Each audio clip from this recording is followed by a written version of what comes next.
Shalom Racha, on a pu étudier aujourd'hui l'opinion du Rosh qui tranche tout d'abord l'alcha comme Rav, à savoir que les nérodes de Hanouka c'est interdit qu'elles soient utilisées, Asur les Shtamesh Leora. Et après on a la Gemara donc dans Kavbet Amud Aleph, Amar V'dam Maravasi, Asur l'Artsot Maot Keneged Ner Hanouka.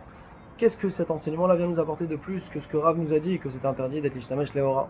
Sur ça, le Rosh va donner un chidouche que si on avait eu que l'enseignement de Rav, eh bien, nous aurions dit que seulement un Tashmish Kavo a quelque chose qui est vraiment significatif, qui a de l'importance. Sur ça, la Gemara, elle dit que Asur l'Ishtamesh Leora. Mais par contre, un Tashmish Arai qui n'est pas significatif, comme compter de l'argent devant Ner Hanouka, alors ça, ce Tashmish Arai, eh bien, ça aurait été permis. Sur ça, Ravasi va nous apprendre que non, c'est interdit.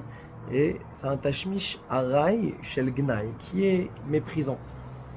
De là, il veut dire que le fait que la Gemara ait dit keneged ner Hanouka, face à ner Hanouka, alors si on est en retrait à distance et qu'on profite de la lumière mais pas en face de la Hanouka, ça reste que ce serait autorisé.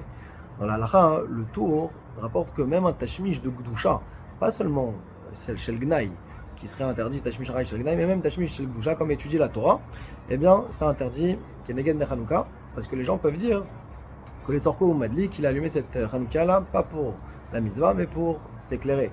Sur ça, le Balaï Tour, il est cholek sur l'opinion du Rosh et du Tour, et dit que non, quand c'est Tashmish Shel Gdusha, alors ce sera autorisé. D'après ça, il faudrait comprendre comment il s'arrange avec le fait que ce que les gens vont dire, les Tzorko ou Madlik.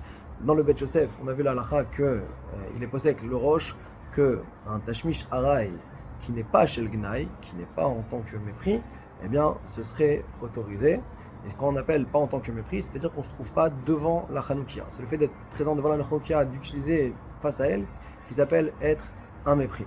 Sur ça, hein, le Taz va objecter sur le Bet Yosef et sur le roche, en disant je comprends pas le roche, qu'est-ce qu'il a mélangé Tashmish Arai Shel Gnai. Pourquoi tu me dis Shel Gnai? Qu'est-ce que ça m'apporte de plus? Le seul paramètre, c'est que ce soit un Tashmish Arai, d'accord? Et qu'on soit donc éloigné de la Hanoukia. Pourquoi avoir précisé? D'accord? C'est aussi la question qu'il pose donc, par rapport au Bet Yosef. Et il répond de la façon suivante. Qu'il faut réellement dire que la Girsa dans la Gemara de Rav Maravasi, c'est que quand il est venu interdire, c'est même un tashmish qui n'est pas chez le Gnai, parce que d'après lui, compter de l'argent, il n'y a rien de méprisant à avoir ces pièces, si c'est une pièce de 5 shekels ou de 10 shekels, ça ne porte pas à conséquence.